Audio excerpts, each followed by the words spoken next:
کتابیں تب بھی باقی ہوں. پروردگار فرما رہا ہے یعلمون ظاہرا من الحیات الدنیا، یہ دنیاوی حیات کے ایک ذرا سے رتی برابر ظاہری گوشے کو سمجھ پائے یہ بنی نو انسان. تو سوچئے جب پروردگار دنیا کے بارے میں یہ کہے اور حبیب کے بارے میں آ کر کہے انک لعلی خلق عظیم، حبیب تم اخلاق کے بہت عظمت والے درجے پر ہو، تو وہ انسان جس کے بارے میں خدا یہ فرمائے کہ اے انسان تو ابھی تک اپنے اس تمام علم و دانش اور سائنس میں ترقی کے باوجود اے انسان تو ابھی دنیا کے رتی برابر علم تک پہنچا ہے، تو بتائیے کیا حبیب کے اخلاق تک آپ پہنچ پائیں گے؟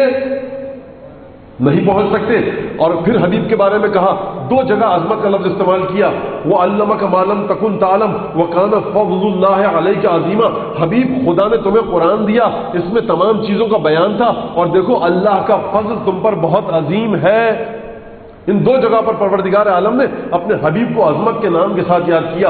حبیب تم بہت عظیم ہو کیونکہ ہم نے تمہیں کتاب دی وہ عظیم، تمہارا اخلاق عظیم، یہ ہم نے تمہیں عطا کیا. اب یہ اخلاق جو اتنا عظیم ہے، یہ عظیم اخلاق اس کی خصوصیت کیا ہے؟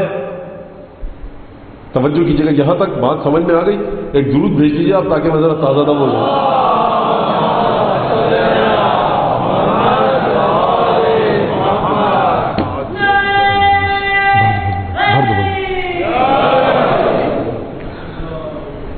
اب یہ سلسلہ کیا ہے؟ اب آئیے دیکھیے، پروردگار عالم مثالوں کے ذریعے گفتگو کو اپنی پیش کرتا ہے. اب سمجھ میں آ گیا حبیب کا اخلاق خلق عظیم ہے، حبیب عظمت کے مرتبے پر، حبیب کا علم عظیم، جو فضل الہی تھا وہ عظیم. واللہ یختص برحمتہ من یشاء واللہ ذو الفضل العظیم. سورہ جمعہ میں بھی اس طرح کی آیت ملتی ہے اور دیگر مقامات پر بھی ہے کہ اللہ جسے چاہے اپنی رحمت سے مخصوص کر دے، اپنی ایک اسپیشل اور خاص رحمت جسے چاہے دے. واللہ ذو الفضل العظیم، اور اللہ بہت ہی عظیم فضل کا مالک ہے. خدا فضل عظیم کا مالک، حبیب عظمت کے مقام پر. یعنی اس سے یہ بات سمجھ میں آئی کہ پروردگار عالم کی اگر عظمت کی تجلی دیکھنی ہے تو محمد مصطفیٰ کی سنت کی گہرائیوں میں جھانکنا ہوگا. بہت توجہ کیجیے گا عزیزان گرامی، یہاں تک اگر یہ جملہ آ گیا، گفتگو کو یہاں ذرا روک دیجیے. آپ حضرات مسلسل فون پہ گفتگو کے ذریعے بتاتے رہتے ہیں، کہتے رہتے ہیں، حق ہے آپ کو کہ مولانا بہت زیادہ فولڈر کھل جاتے ہیں. عزیزان گرامی، رسول کی سنت کی بات ہو رہی ہے. یہ میں 5ویں 6ٹھی کی دینیات یا میٹرک کو چھوڑ دیجیے، ایم اے کو چھوڑ دیجیے، جو پی ایچ ڈی ڈاکٹریٹ کر رہا ہے یہاں پر سنت رسول پر، اس کی سطح پر آ کر گفتگو کروں کیا؟ یہاں پر گفتگو کا مرتبہ اگر ہے تو یا قرآن ہوگا یا اس ہستی کی احادیث ہوں گی کہ جو رسول کے ساتھ ساتھ تھا. وہاں بھی ساتھ تھا جہاں رسول اول مسلمین تھے، یہاں بھی ساتھ تھا جہاں رسول مسلم تھے. وہاں پر اس نے کہا کہ دیکھو جب رسول نے کہا تھا میں اول المسلمین ہوں، تو اس ہستی نے نہج البلاغہ میں پکار کر کہا تھا انا اول من صدقتہ، سب سے پہلا میں تھا جس نے وہاں تصدیق کی تھی.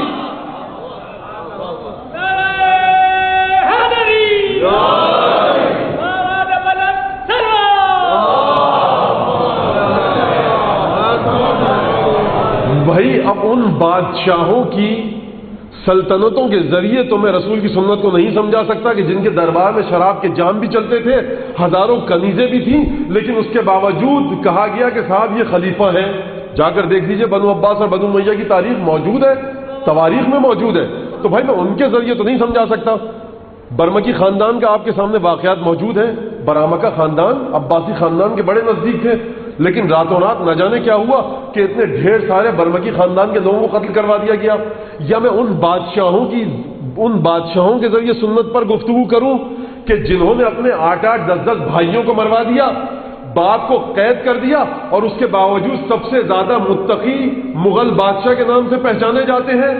بھائی قرآن کی اس آیت کا کیا کروں کہ جہاں قرآن تمام امت سے مخاطب ہو کر یہ کہہ رہا ہے وَخْفِضْ لَهُمَا جَنَاحَ الذُّلِّ مِنَ الرَّحْمَةِ، اپنے ماں باپ کے سامنے اپنے کندھوں کو ذلت کے ساتھ جھکا دو. اور یہ بادشاہ سلطنت کی تگ و دو میں انہوں نے اپنے باپ اور بھائیوں کو قتل کروا دیا. کیا سنت کو ان کے ذریعے سمجھا جائے؟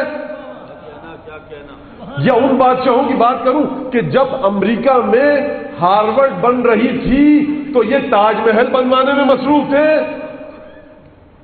یا ان بادشاہوں کی بات کروں کہ جن کے محل سے باہر نہ خوشحالی کا کوئی رواج تھا، نہ علم اور تمدن کا کوئی رواج تھا.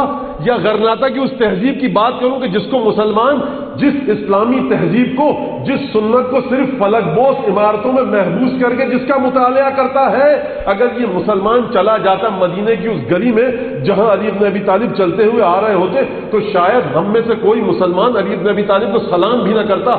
جس بوسیدہ لباس میں، جس بوسیدہ گھر میں علی بن ابی طالب رہتے تھے، کیونکہ ہماری نگاہیں مادیت میں محصور ہیں، ہماری نگاہیں مادیت میں منجمد ہیں، ہم سنت کو سمجھتے ہیں کہ سنت غرناطہ کی تہذیب کا نام ہے، ہم سنت کو سمجھتے ہیں کہ مغل بادشاہوں کی تہذیب کا نام ہے، عباسی اور اموی سلطنت کی تہذیب کا نام ہے۔ سنت نام ہے اوحا الی عبدہ ما اوحا کا، اور جو اوحا الی عبدہ ما اوحا کا وارث ہوگا اسے حق ہے سنت کو ڈیفائن کرنے کا، اسے حق ہے سنت کو سمجھانے کا۔ کسی کو یہ حق حاصل نہیں، کسی کو یہ حق حاصل نہیں۔ بھائی سنت کی بات ہے، یہ کوئی میری اور آپ کی تھوڑی بات ہے کہ جو آپ کو اچھی لگے بات، اب آپ کو لاکھ بری لگتی رہے صاحب بات یہ کہ مولانا نے کیسے کہہ دیا، بری لگے آپ کو تو لگے، میں کیا کروں؟ میں رسول کی عظمت اور عزت کو دیکھوں یا آپ کی پسند ناپسند کو دیکھوں؟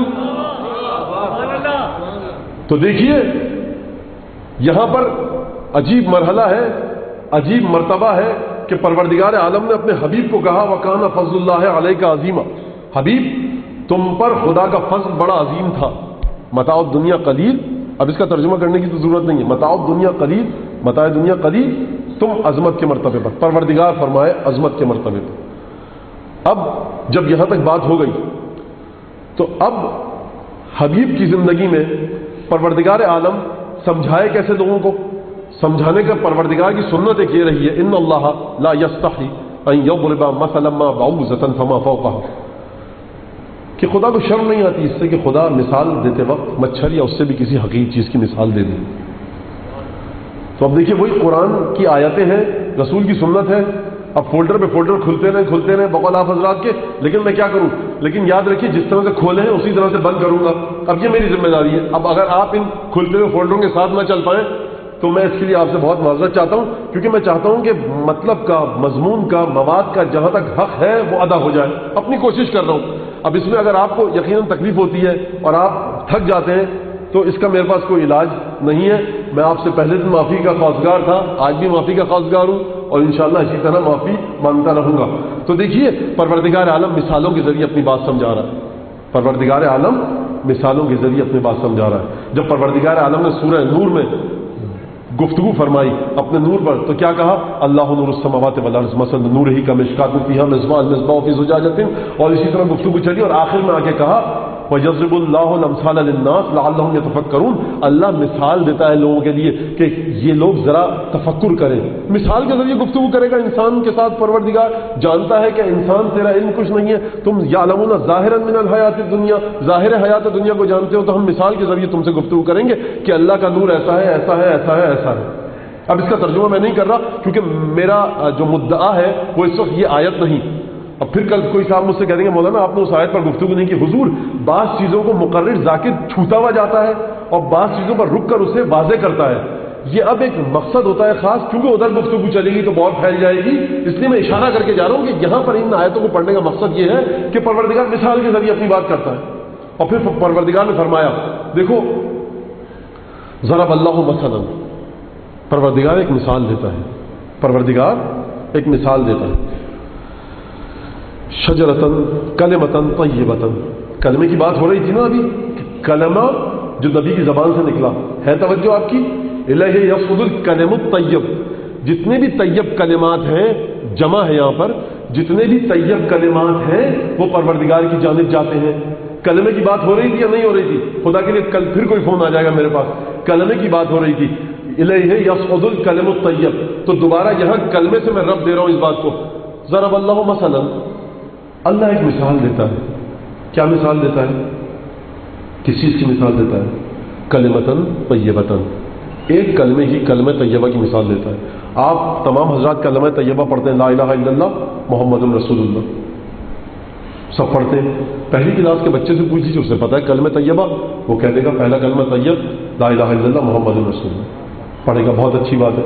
خدا کہہ رہا ہے ضرب اللہ مثلا، اللہ ایک مثال دے رہا ہے کلمتن طیبتن، کلمہ طیبہ کی۔ اچھا کلمہ طیبہ کی مثال کو کس کے ذریعے سمجھا رہا ہے؟